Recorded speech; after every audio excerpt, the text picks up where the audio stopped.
आज के इस वीडियो में हम ज्वालामुखी के बारे में जानेंगे। ज्वालामुखी के बारे में जानने के लिए सर्वप्रथम हमें पृथ्वी की संरचना को समझना होगा। और पृथ्वी की संरचना में पूर्व के वीडियोस में मैंने आपको बताया है कि वो 3 परतों में बटी हुई होती है। पहली परत को हम भूपर्पटी कहते हैं, दूसरी परत को हम प्रवार या मेंटल कहते हैं और तीसरी परत को हम कहते हैं क्रोड।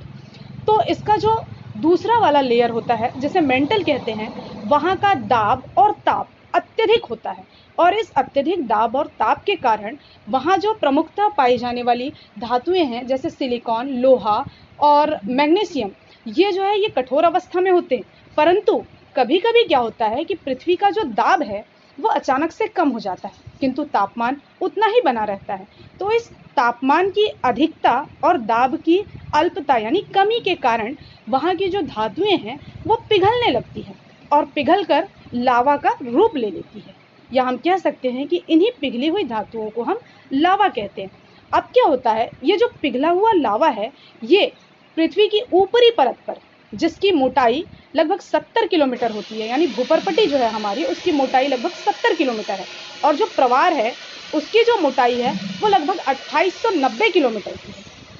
तो इस प्रवार के भीतर इन पिघली हुई धातुओं का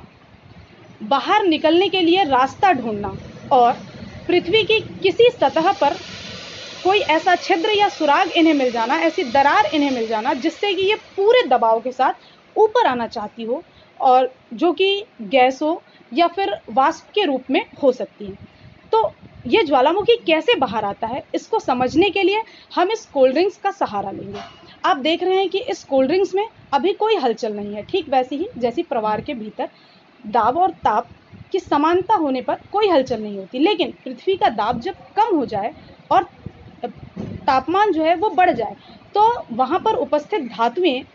पिघलकर लावा बन जाए और वो बाहर आना चाहे, तो हम इस बोतल को पृथ्वी की सतह के रूप में देख सकते हैं। इसके यहाँ तक के भाग को हम क्रोड मान सकते हैं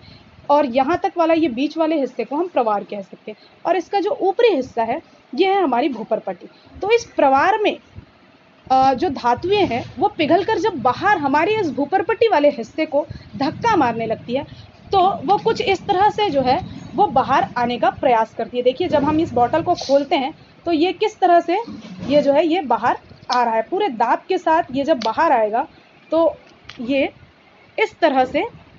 बाहर आकर के जो है वो जम जाएगा। देखिए मैं आपको दिखाती हूँ